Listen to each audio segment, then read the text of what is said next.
Hello and welcome to the Free Outside Show. I have a fun episode today. We are going to walk through this recent adventure I did. It was 6 days, 150 miles through Los Padres National Forest, which is like straight east of Santa Barbara. I got poison oak. I lost my friend out there, and I took some video because I wanted to try this joint episode where it's like me talking and then video, sound, and stuff from the actual adventure. So this is experimental because that's how we are. And I think it'll be really fun. And for those that didn't know, fast packing is my first love. So this kind of goes back to it. This is with John Airborne, and we are going to roll this thing. But first, remember, patreon.com. There's bonus episodes every Wednesday up there. I had a good 30-minute one this Wednesday. Also, Merry Christmas. And a big way you can help this show grow and we can go to the promised land, which we're aiming at, is to just share it with your friends, tell people. Also, 5-star reviews on Apple Podcast. I will read those aloud because that sounds like what you're supposed to do. And what else? Oh yeah, 5-star reviews on everything, Spotify. Also, a thing you can do is you can just play it in the background on YouTube. That, just really gets our watch time hours up. Yeah, this podcast has been really good for me to learn how to talk and share and talk one way into a mic because I'm not that good at talking to people. Okay, let's start this party. This should be a pretty fun episode. It's actually been an editing nightmare, but a lot happened on this trip. So let's roll it. Day one, we started at Lower Manzana. We're on the wrong road. We crossed the creek about 40 times in 13 miles, and it was pretty much flat the whole time, but really hard to bushwhack and find anything. So we've made it to our first campsite, 10% of the miles done, and 3% of the elevation. So we've got a long way to go. So we started out at 3:30 in the afternoon, which means it got dark 90 minutes after starting. We began together from Lower Manzana, I believe, trailhead, and proceeded to cross the creek 44 times in the first 13 miles we did. Then we camped and we continued on. All this footage and stuff, there's video accompanying it where you can see it actually on Spotify, or you can head on over to YouTube and see the videos of it too. All right, let's dive into what happens next. Okay, we are at our first camp of the trip. We are in Water Canyon.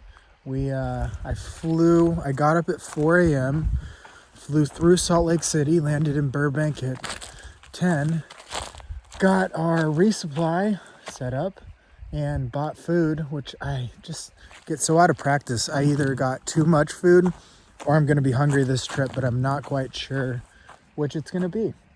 But we're camped in Water Canyon.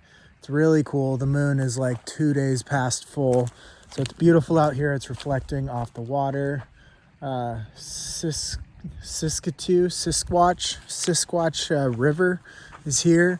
We crossed Manzana Creek a lot of times, actually like 40, so feet and socks are wet.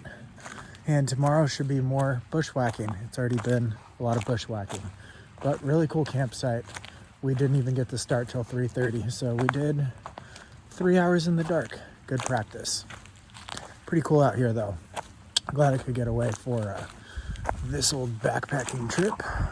We got up on day 2, it was fairly warm, and we proceeded to cross the creek another 40 plus times. 8 a.m. we took a little side detour to Wayman Canyon and found a grave. We saw this thing on the Forest Service map that showed an old grave, so of course we took the side trip to check it out. Like 4 miles in for the day through Oak Canyon, been through Water Canyon, Wyman Canyon. There's a ton of canyons. We found a grave. That was cool. Last night was weirdly windy. There were a lot of gusts. My hair is looking crazy, but yeah. And there was also a big splash last night. There's a lot of bear poop, so maybe we'll find a bear.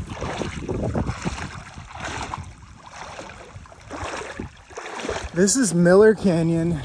is not much trail.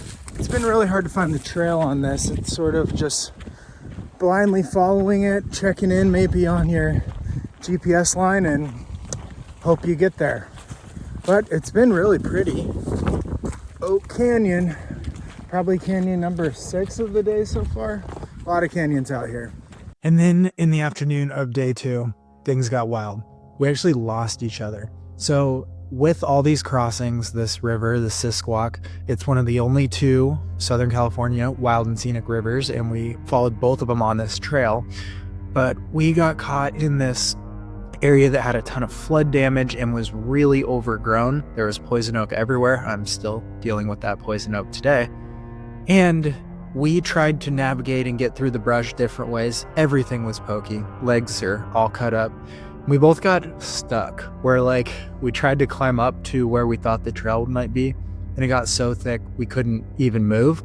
So it was just crawling out of it. It was 45 minutes for me to get myself out of this. It was like a, what do you call it? Like a Burma or something, where there's pokey things pointed at you from all directions. And then he was trying to get out. And when I got out, I didn't know if he was ahead or behind. So I looked around for him for another 45 minutes and didn't know if he was ahead of me or behind me. So that's where we'll pick up this story. It's about 5 p.m. I haven't seen John in an hour because I'm just walking this creek bed because it's so hard to find the trail. I got very cut up. I actually put on my pants because the brush was so sharp. But yeah, it has been a messy last mile. It's taken about 1 hour to go the last mile, which is not very fast, if you didn't know. It's dark. Haven't seen John in an hour and a half. This is not how you're usually supposed to backpack, but I'm also really scraped up. I got kind of caught in all these briars because the trail disappears quite frequently here. I'm kind of on one. So the whole trick here is I don't know if John is ahead or behind me. And because we're on a trail that is basically a river or by a river, it's really loud most of the time. So tried yelling, I'm sure he has too. We can't hear each other. So we know where we're camping, but I figured he'd probably wait at the next campground or camp spot, and so that's where I'm headed. And I will post up there maybe for some amount of time and see what happens. This is such a rough trail, very rugged. My legs are very scraped up. I was pretty sure John was in front of me, but now I've gotten to it was going to be between 2 campsites where we camped. Obviously, that's how camping works. But it doesn't seem like he is in front of me because I'm here and he's not here. So, we're still separated. So I will wait. So I got to the campsite, Mansfield, which it was either that or Cottonwood that we were going to camp at. And I thought he might be there. But he didn't know if I was ahead or behind him. So he went to the further campsite, and I decided to just cut my losses, camp at Mansfield, and I could find him in the morning because it had already been dark for 2 hours. Oh yeah, and my filter was fairly old and needed some cleaning, so it filtered about 1 liter every 20 minutes. So I sat and filtered my water at the campsite, decided if he hadn't shown up, I would just sleep there and catch him in the morning. So that's what I tried to do. It's 6:30 in the morning. I still don't see John, so that's not so good.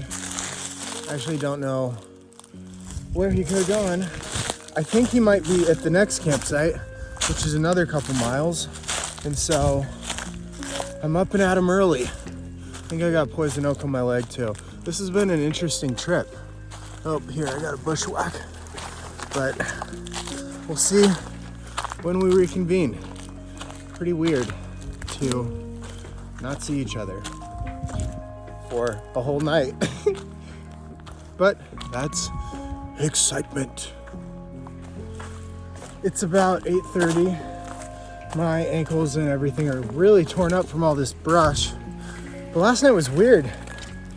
John was nowhere to be found. I think he's ahead of me. I see pretty fresh footprints, but I don't exactly know what the exact tread of Hoka speed goats are. So I can't be certain, but I think I'm tracking him and we shall see. It's a lot of climbing today, but still low enough that there's a bunch of brush. But for the trip, our plan was to do sandwiches for food, obviously.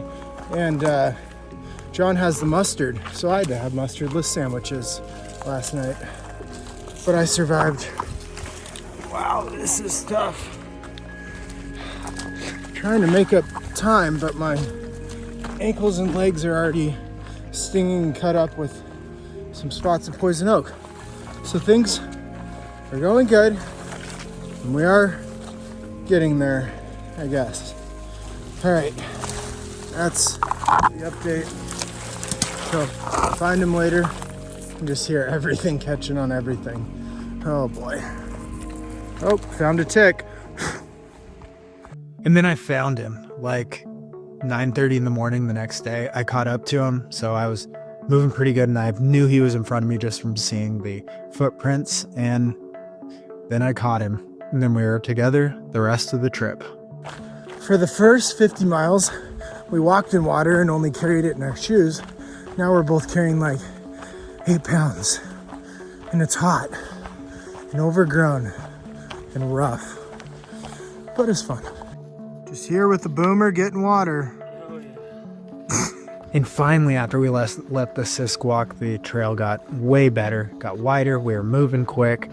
We kind of climbed into the pine forest where less shrubs, less water around, so we had to carry a bunch. And then we were hoping our resupply would work out. Froze last night. We stopped at like 6 and then cooked some hot food, sausages and stuff.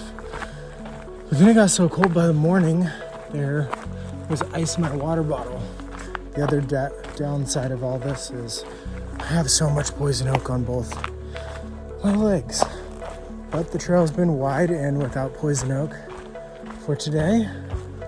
And for that, I'm grateful. Now we're climbing up like a 5,000 foot hill. Maybe it's more of a mountain. We'll see how that goes. I had to dry everything out too today because there was a lot of condensation last night. Whew. This has been quite a trip. And so we were going to resupply at the top of Pine Mountain where John's girlfriend was going to drive us up stuff. And he called one of the ranger stations who said the road was going to be open. But then we got up to the top of the road and found out it was not going to be open. And so we had to run all the way down the road and hope that our resupply worked out. Stopped for a break at the fire station, and then it was a 5-mile, 3,000 foot climb to the top of Pine Mountain, which is over there. Like maybe 500 feet to go, but it's been quite a climb. Really good break though. Had good sandwiches, dried out all the condensation that got on everything.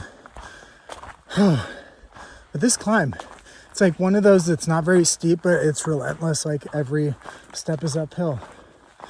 Pretty good time backpacking though. How is this video even going to stitch together? This will be interesting.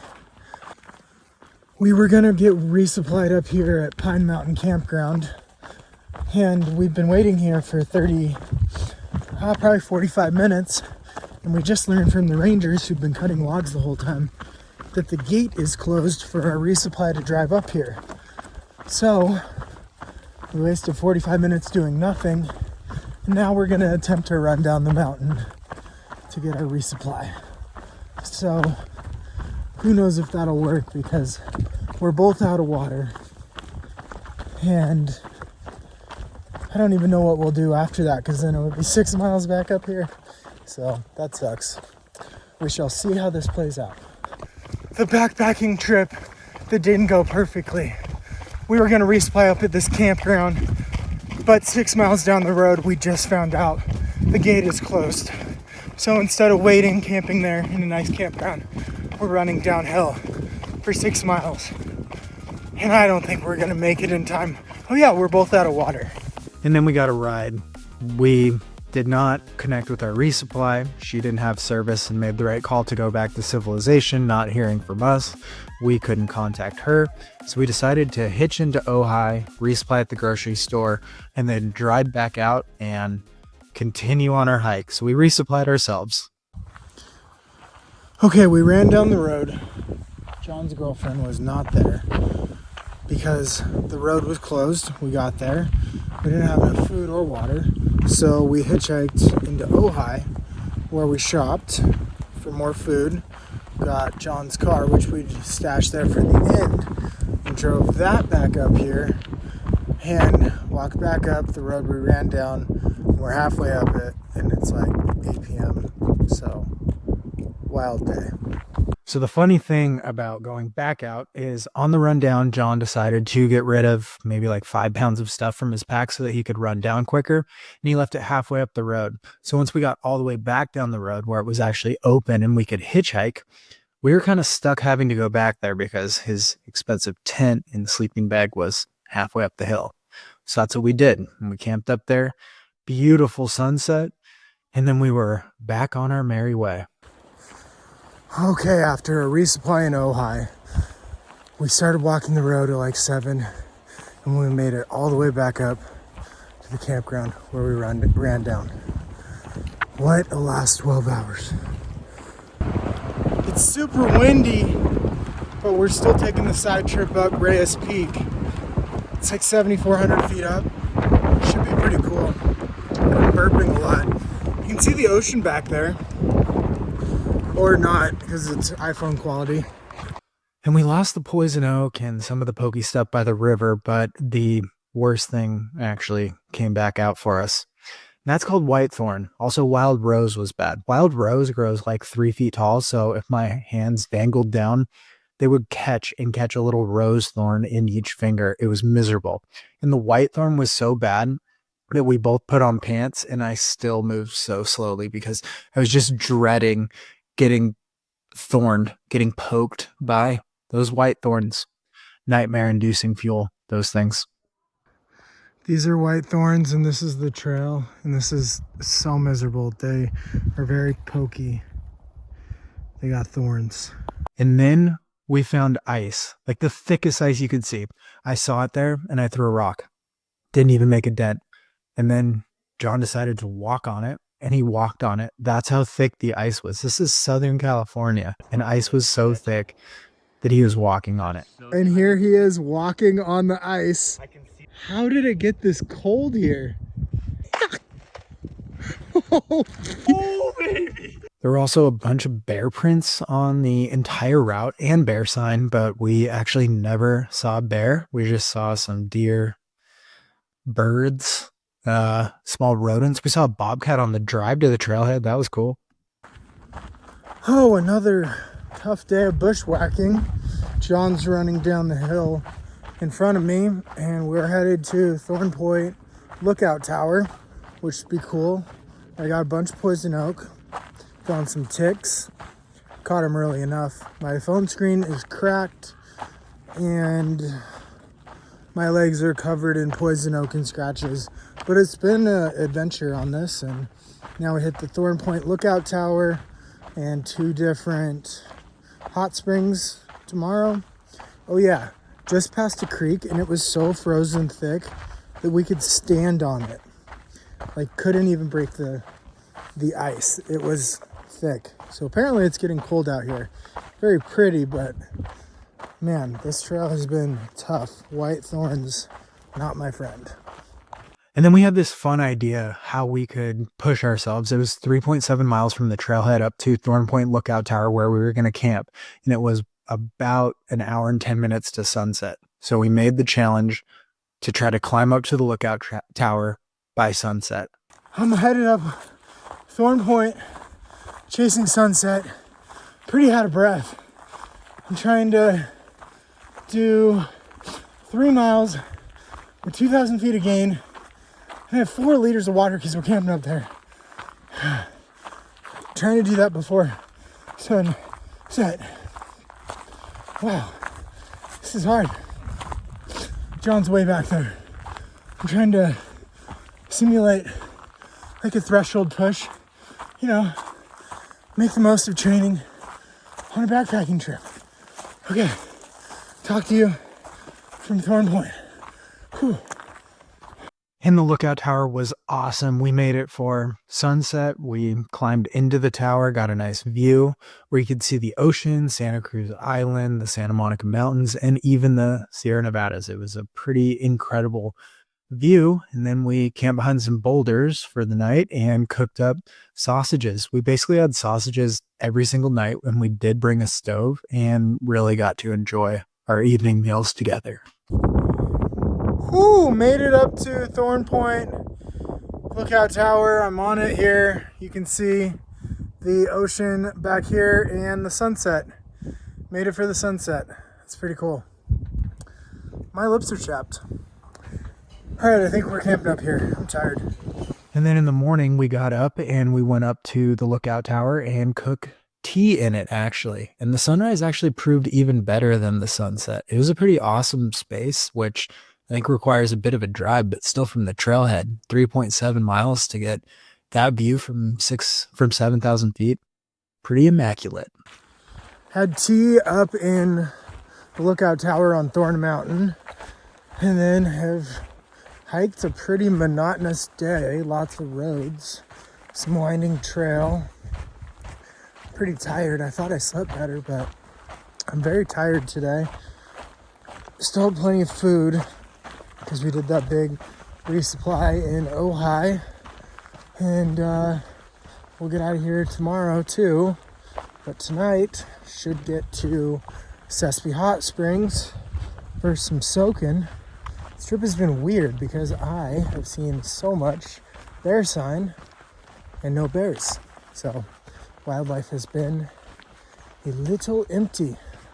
All right, about 6 or 7 miles to go to the hot springs, where we'll call it an evening. Into Sespe Wilderness, where there's 2 hot springs, actually maybe more. Johnston Ridge here, it's pretty cool, and there's just supposedly sheep. Check her out. Whew, very good day, but shorter day, pretty tired. This ridge line is just fantastic. Look at this. Supposedly there's bighorn sheep down here, and that's Hot Spring Canyon down there. So there are obviously hot springs too. But this is just awesome. December 20th. Pretty crazy. Good trail, summer weather for me from Montana. This is the wild and scenic river, the Sespe, and there's hot springs down there that we will be staying at. Pretty neat. And here we are at the hot springs. Not a bad descent. Didn't really have any elevation gain today, but I'm still tired. My legs are swollen from poison oak. I'm harvesting some prickly pear because it's really good for your skin. And the trick I did was prickly pear basically works good for everything. So you just take the pads and you cut them in half and can put them on stuff. I actually learned this from Matt Graham, the dual survival star on this Discovery Channel. So I rubbed that all over my poison oak, and it seems like it cleared it up and at least made it less itchy where I could actually sleep for the first night. We made it to the hot springs where we cooked wieners and stuffing, and it was very clothing optional. So we did clothing optional hot springing, and now we're camped here on our last night. I'm very tired, and it's only like 4:45. It's the final day here. Woke up at Sespe Hot Springs, got out of there. It got pretty windy last night, but now we're on the Sespe River Trail, the wild and scenic Sespe River. We'll go by Willett Hot Springs, which I've been to a lot of times. Then we'll end up near Ojai, California, and the 150-mile adventure will be over. Unfortunately, my poison oak will not be over. That has been the theme of the trip, and it's pretty bad on my hands right now, and my legs. Hooray. We just crossed the Sespe River, and John tried to jump this maybe 5-foot gap to avoid getting his feet wet. And his feet hit the rock he was jumping to, but he was a few inches short and he fell backwards, fully submerged in the Sespe River. So he did not make it. Wow, my hair is crazy. I got quite a look. My lips are really chapped too. Yeah, last day of hiking, almost to Willett Hot Springs, and then it's like 10 more miles or something. It's been a good trip. Poison Oak has sort of ruined it for me. But it was good to get away. Something different, you know? And after 144 miles, we have made it to the trailhead where we just hope we can get a ride back to our car. And we got back to the trailhead on that last day, about 7 miles from the car. John tried to hop from a rock to another rock that was like 5 feet apart. He did not make it. The 150 miles on his legs really showed there. But, you know, we got soaked, but it was our last day. So we made it to the trailhead, and then we had to find a ride. We hitchhiked 7 miles out to the road, and actually our ride gave us a beer each. So that was pretty awesome.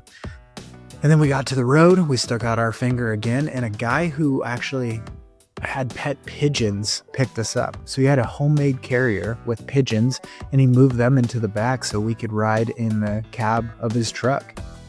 And it was a very interesting, weird ride, but you know, he got us back to our car, and from there we drove back to civilization. So that was my 6 days on the Sespe and Sisquoc rivers with hot springs, nudity, losing your friend, and a stove. Thanks for listening. Thought I would try this different type of episode. Let me know what you think. 5-star reviews help. Patreon.com has bonus episodes. And with that, stay elite, my friends.